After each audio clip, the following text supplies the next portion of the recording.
Korma group, जो सोचता है वो करता है। आपके अपने सपनों का आशियाना।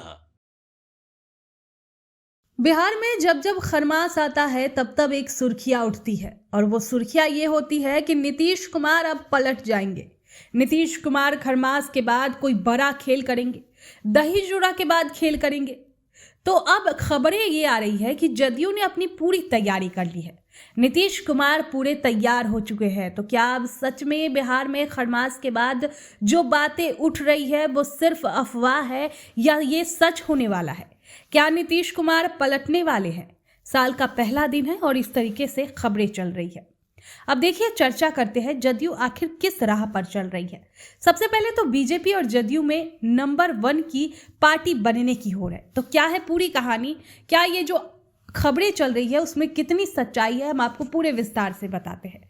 देखिए, जैसे जैसे खरमास खत्म होने का दिन करीब आ रहा है, वैसे वैसे बिहार की सियासत में बदलाव की सुगबुगाहट तेज होती जा रही है।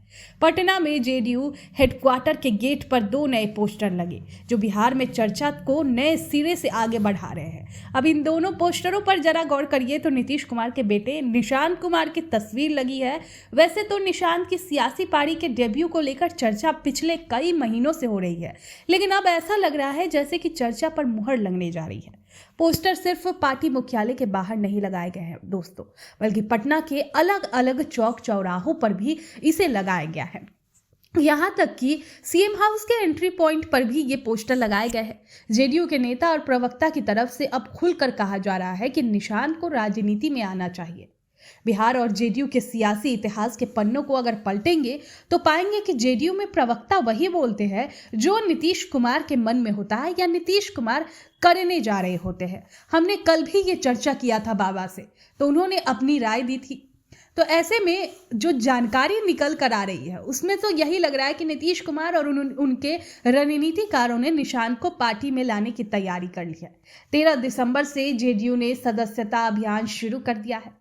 अब सवाल यह है कि निशांत अगर राजनीति में आते हैं तो क्या निशांत कुमार पार्टी अध्यक्ष की कुर्सी छोड़कर बेटे को जिम्मेदारी देंगे? क्या निशांत को मंत्री बनाकर सरकार में वो शामिल करेंगे, या निशांत को नीतीश सीधे बिहार का मुख्यमंत्री ही बना देंगे जैसा कि पार्टी के नेता मांग कर रहे हैं? या इन तीनों के अलावा कोई और विकल्प तो नहीं सोच रखा होगा नीतीश कुमार ने? वैसे तो दोस्तों, नीतीश कुमार परिवारवादी राजनीति के विरोधी रहे हैं, लेकिन जिस तरह से जेडीयू में नीतीश के बाद कौन का वैक्यूम क्रिएट हुआ है, उसके बाद सीएम के करीबियों का मानना है कि निशांत को उत्तराधिकारी बनाया जाना चाहिए। पार्टी के राष्ट्रीय अध्यक्ष या कार्यकारी अध्यक्ष बनाने में शायद कोई दिक्कत ना आए, लेकिन मंत्री और मुख्यमंत्री का जब सवाल आएगा तो सियासी भूचाल को लेकर, सियासी सुचिता को लेकर नीतीश पर सवाल उठ सकते हैं। सूत्रों की माने तो बीजेपी का राष्ट्रीय नेतृत्व भी चाहता है कि निशांत को जल्द से जल्द राजनीति में लाया जाए, लेकिन इसकी वजह क्या है अब इसको हम आपको बताते हैं। देखिए, दरअसल बिहार में जेडीयू के विधायक 85 है, विधान परिषद में 20 एमएलसी है, लोकसभा के 12 और राज्यसभा के 4 सांसद हैं। अब इसके अलावा बिहार में करीब 15 से 16% वोट बैंक ऐसा है जिस पर बीते 20 सालों से जेडीयू यानी नीतीश की मजबूत पकड़ है। नीतीश कुमार के सक्रिय नहीं रहने पर उनका वोट बैंक पूरी तरह से बीजेपी में शिफ्ट हो ही जाएगा। इसकी संभावना नहीं दिखती। ऐसे में नीतीश की विरासत अगर बेटे निशांत के हाथ में आती है तो महिला वोट और अति पिछड़ी जातियों का वोट भावनात्मक आधार उनके साथ जुड़ रह सकता है। निशांत के न आने और जेडीयू के कमजोर होने पर इस वोट बैंक के आरजेडी और प्रशांत किशोर की तरफ भी शिफ्ट होने का डर है। जेडीयू को बचाने और आगे की रणनीति तय करने के लिए नीतीश और बीजेपी दोनों को ही निशांत को लाना ही पड़ेगा।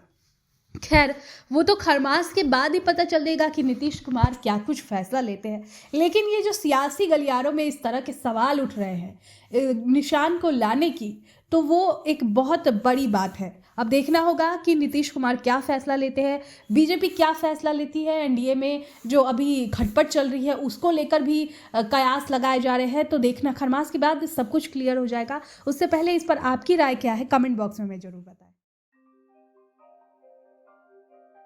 आपके सपनों को हमने सजाया है, ई होम्स पैनोरामा को हमने बनाया है। ई होम्स मेरा एक सपना था जिस पे मैं पिछले 4 साल से काम कर रहा था।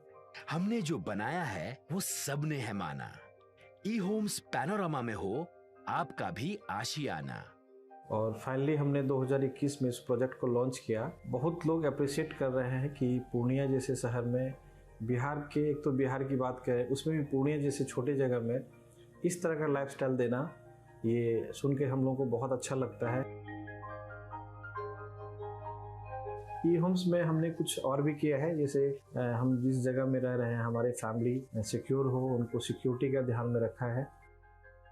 आपकी सुविधा और सुरक्षा आपके लिए खास है, ये आपका विश्वास है। इसमें आर्टिफिशियल इंटेलिजेंस का 7 लेयर सिक्योरिटी का हमने इस्तेमाल किया है। लस ग्रीन कैंपस को बनाया है। यदि हमारा बाउंड्री वाल है तो वो वर्टिकल गार्डन है।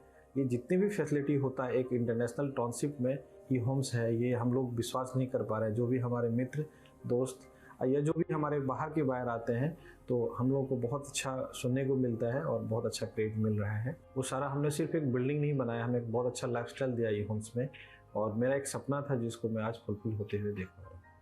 ये आपका आवास है। ई होम्स पैनोरमा में अब आपका निवास है। E homes panorama, luxurious lifestyle redefined. Panorama group, जो सोचता है वो करता है।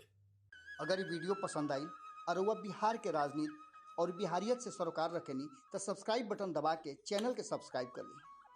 ओजे एगो घंटी बा, ओकरा बटन दबा देला से कुल सटीक और मारक खबर रुआ मुफ्त में मिल जाई। अगर रुआ पत्रकारिता के हमनी के नया प्रयोग में सहयोग कर चाहतानी तो ज्वाइन बटन दबा दी।